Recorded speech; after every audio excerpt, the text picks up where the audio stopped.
In the studio with me today, we have my financial gurus from Solid Rock Financial. We have Brian Bloom and John Dwyer. Hi, guys. Hey, Stacy, how are you? Okay, now I understand you're kind of turning the tables on me. You are coming to me with an investment opportunity. Oh. So, what kind of schemes do we have going on today? Oh, we got the best investment opportunity for you. And so, what I want to do is I'm going to list or ask the questions for the characteristics of this investment opportunity. Okay. Okay. And then I want you to tell me how comfortable you feel with each question. Okay. If you're going to continue to invest in that, if you're going to continue to invest in our investment. Okay.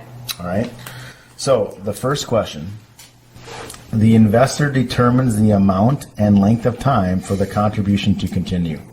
The investor? The investor. Okay. Okay. So would you go ahead and do that? Yeah, that sounds okay. Okay.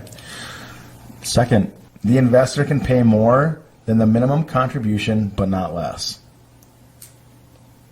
Okay. You do that? Okay. Yeah.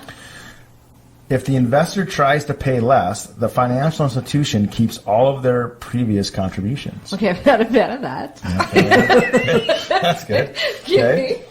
The dollar in the account is not liquid. Okay. No. No, you don't like that? Okay. The dollars in the account earn a 0% rate of return. Okay, I'm not seeing how that benefits me yet. Okay. The money deposited into the account is not safe from loss of principal.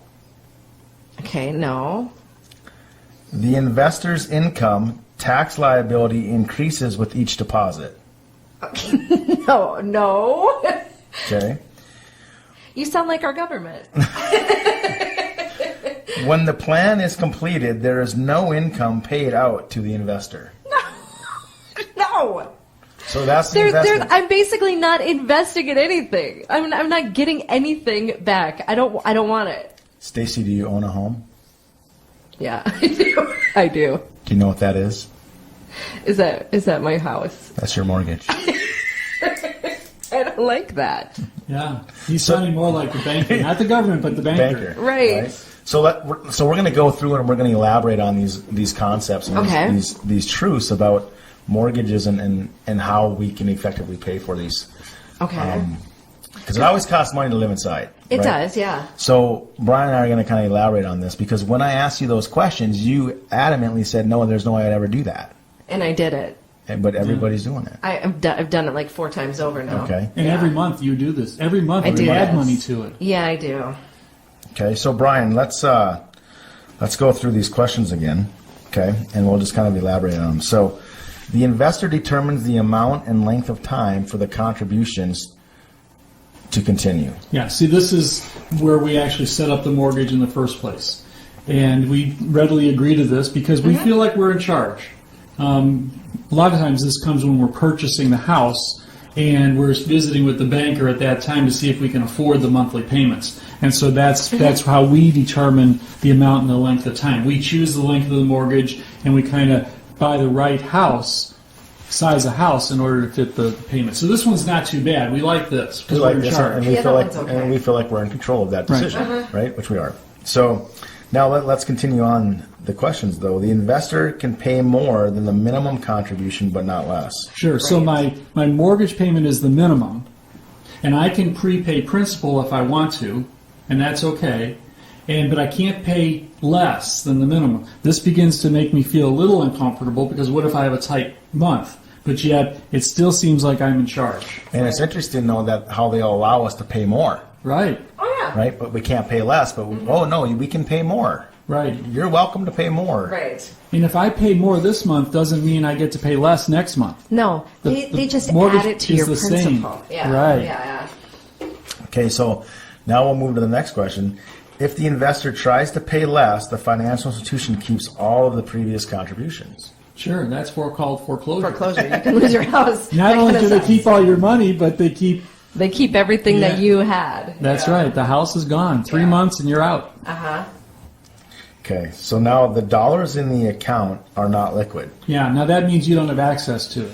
Right. Now some would say, well, I could go get a home equity line of credit or I could go get a second mortgage, but you have to qualify for those. And a lot of time, if you need money, means you're not worthy of a loan.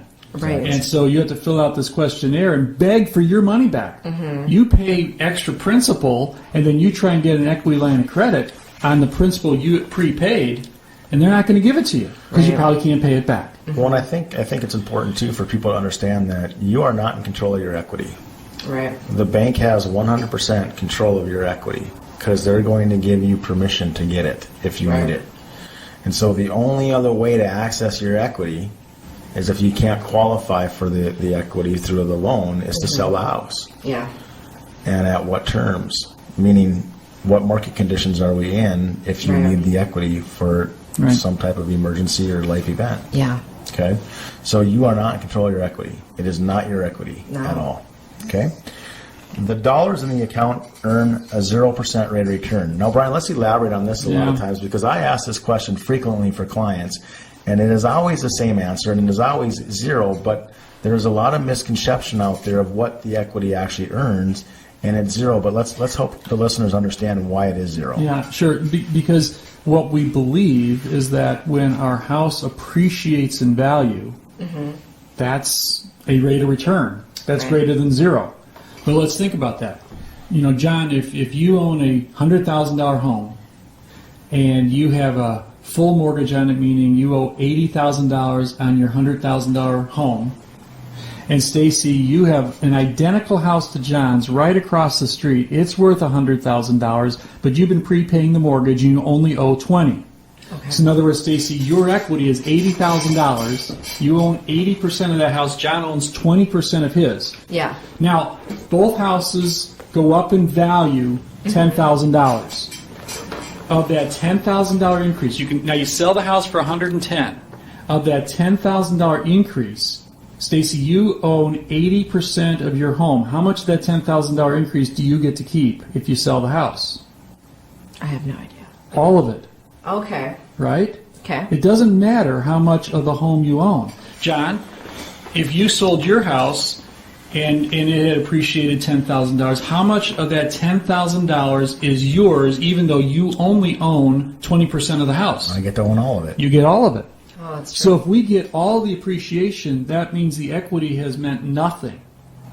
That's true. The equity is just sitting there earning a 0% rate of return. The house has given you a rate of return, but you both get the same you both get the same amount of money. And it's based on market value, right? So it is always a consistent 0% rate of return on the equity inside the house. Yeah. Right. Now if you really stretch this and you go, well, you both had money in your house. The person who got the better rate of return was the money who had invested the least in his equity. Yeah, that's true. Because I could have been able to take my money out and do something else with it as well. Right. Absolutely. Right? Because So- anything, you know, it's interesting when I ask a lot of the real estate clients that I work with that have a lot of real estate, I'll ask them this question, and I'm like, no, it has a number, and it's always zero. So anything better than zero is better, is it not? Right. Right. Right? Yeah. Because it's interesting because people are constantly talking about rates of return and how important it is to them, but yet they're in such a hurry to pay off their mortgage. Right. That's true. Right? That's Interesting. true. Okay. So, Brian, let's continue down here. The money deposited into the account is not safe from loss of principal. That's right. So again, let's go back to that principle or that illustration, Stacy, where you own 80% of the house. You only owe 20% or $20,000. Okay. If that house depreciates in value, it doesn't appreciate this, and its value is half. That's happened. Yeah. And so your house is only worth $50,000. Yet you have $80,000 of your own money into this house, and you sell that house, how much you're going to get? Well, you're going to get the 50 minus the 20 that you owe. You're going to net out $30,000, even though you've given the bank $80,000. Yeah. And that may have just been last year if you prepaid your mortgage in a lump sum. Oh. So the investor's income tax liability increases with each deposit. Now, this is kind of funny. Because, see, in this wonderful country of ours, we get to reduce our income taxes indirectly by the mortgage interest that we pay. So every time we make a payment on our mortgage, that reduces the amount of money that we owe. Therefore, we don't owe as much interest the next month. And so the amount of interest we owe, or the interest we pay, goes down throughout the year. And if the interest you pay goes down, then you get less of a deduction. And if you get less of a deduction, that means your income taxes go up. So there's an increasing tax liability to that. And what's another thing to maybe expound upon is that what do people constantly come and tell us, Brian, that they hate paying? Interest. Or Yeah. but they also don't like paying taxes, Oh, yeah, sure. right? But yet they're accelerating their tax liability. Right. Yeah, it's one of those principles: 1 foot on the gas, one foot on the brake. Yeah. And that's how we drive down the highway of life. Right. Because we try to compartmentalize just the interest component to this, where there's other factors that we need to consider. Right. Right? All right, last one. When the plan is complete, there is no income paid to the investor. You own your house. Good for you. That's Congratulations. it. It's like you just bought a candy bar. That's right. Now think about if it didn't cost money to live inside. Yeah. If you would just take your mortgage payment over a 30-year period in time and invest that, Yeah. what kind of income or cash flow could you have in retirement Oh, my if you God. didn't put it on the house? Yeah, that's See, true. it costs money to live inside. That's our choice. And even after it's paid off, it still keeps costing you Still money. keep coming. Oh, sure. Because we got property taxes. Yeah. We got to You have new- the water, you have your heat, you have got to repairs. put the you new have- yard in. You got to have the pool boy, Stacy. You know. We know think me that so well. $100,000 house that you bought appreciates to $300,000. We think that's a $200,000 gain until we count what it cost us all To live those in there. years to get it up to $300,000. The taxes, the insurance, the pool boy, the roof, all that stuff. There's no rate of return even in the appreciation Yeah. because the holding costs are so great. What a wonderful investment, huh? And you are all excited. So let me Dang ask. it. So let me ask you a question. When you started to go through these questions and started answering no, what was your thought process when I told you it was the mortgage? I kind of felt like it was probably something that I currently do wrong. I was pretty sure. So for all our listeners out there, you know, this is a conversation that's really critical: is how to properly structure your mortgage as it relates to your whole economic picture, because the house oftentimes is a big asset, so you better understand the most efficient way to pay for it. Yeah. And those are conversations that we'll have and help you understand as it relates to your overall picture. If people want to have these conversations with you guys, how can they get a hold of you? They can call our office at 701-223-1000, or they can look us up on the web at srfinancial.net. All right. So schedule an appointment, go in there, talk with them, and see what's going to be the best way to handle your mortgage or non-mortgage situation. All right. Thanks, guys. Thank you, Stacey. We'll be back with more Financial Friday on urlradio.net.